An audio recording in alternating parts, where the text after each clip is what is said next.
In your photography, you also do two kinds of photographs, some that are very controlled and contrived, and some that are very spontaneous in the moment. So tell me a little bit about those worlds. I'm one of those people that I've never considered myself a professional photographer in nothing like this, man.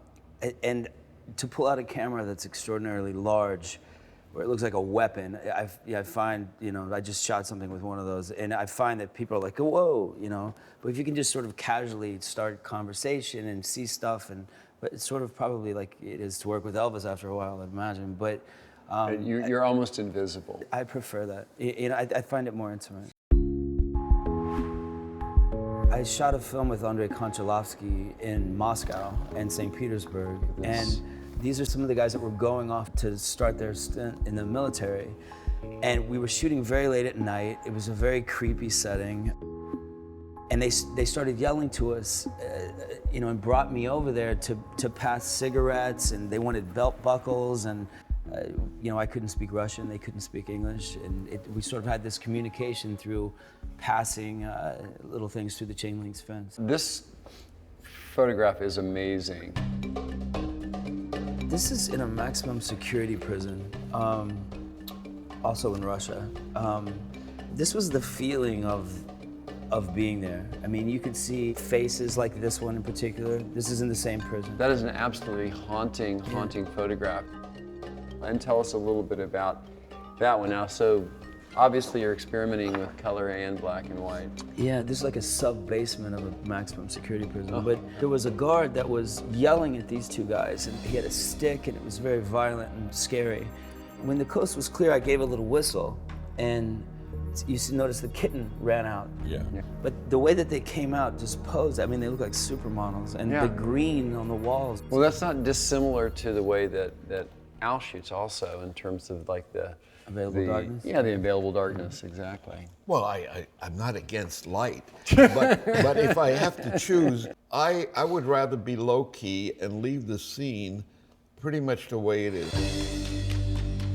This is one of my favorite photographs that you've taken, Al. He's just gotten the quick acetate cut from the engineers of the session, Hound Dog, Don't Be Cruel in Any Way You Want Me. And he's listening over and over again as to how he interpreted the song. If you look at this picture, which I think is another interesting... How am I gonna steal this, Al? That's Barbara Hearn. They're listening to the quick acetate cut. They think he's angry at somebody. He's not angry. I mean, he just got out of a shower, and 3 hours later, he's on stage in front of 14,000 people at Russwood Park. This is I think one of the most iconic pictures of Elvis.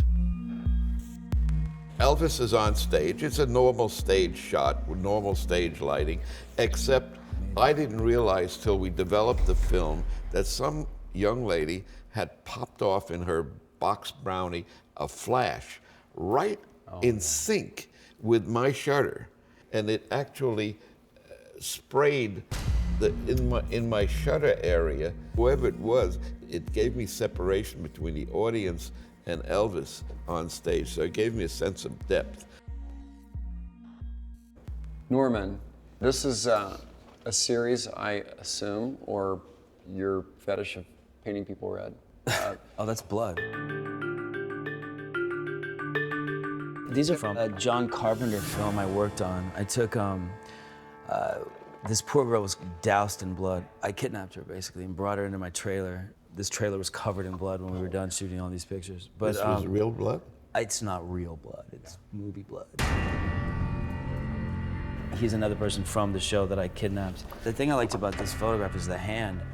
That was my favorite bit about this, but it also sort of mimics the scream a little bit of Edward Munch, yeah, absolutely. Edward Munch. These are good. Oh, thank you. I'll trade you for one of those Elvis. I might do that for the bloody mess. that bloody stuff is amazing. I think I unconsciously like to take images that are horrifying or unsettling and try to make them pretty. I just did a whole show in Times Square devoted to roadkill. At the time, I was doing lots of interviews about how Greg Nicotero, our special effects team, makes zombies terrifying. And I was explaining over and over again that it's not the makeup, it's the way that he brings out the lost, frightened, scared person inside the monster. I ride a motorcycle to work, and I just kept seeing so much roadkill in the back roads of Georgia that I stopped to photograph it. And the looks on the faces I was discovering was one of fear. It coincided with what I was explaining in these interviews and what I was doing on the show as well. So it just sort of ran hand in hand, and that's kind of how I take pictures. Interesting parallel to the zombies. Yeah. And you have a 9-year-old son? He's 13 now. 13-year-old son. How does the relationship in terms of having him as your constant subject, how has that changed your photography? Yeah, I've been using him as a guinea pig since he was very, very Mingus? little. Mingus, yeah, named after Charlie Mingus. He's a great sport. He's very used to it. His mother actually was on your show, Helena Christensen. Yeah. She tortures him with being a photography subject as well, so he's very used to it. There's probably 7 there, 6 I see. maybe. That wasn't even shot bringing the camera up to my eye because I didn't want to break the mood. I was sitting opposite him. This is a band called The Locusts. I like the whole aesthetic of this band and the anonymous way that they portray their music. Elvis was his own director. I didn't expect anything from him. I didn't want him to do me any favors. There were only 2 posed pictures of the whole collection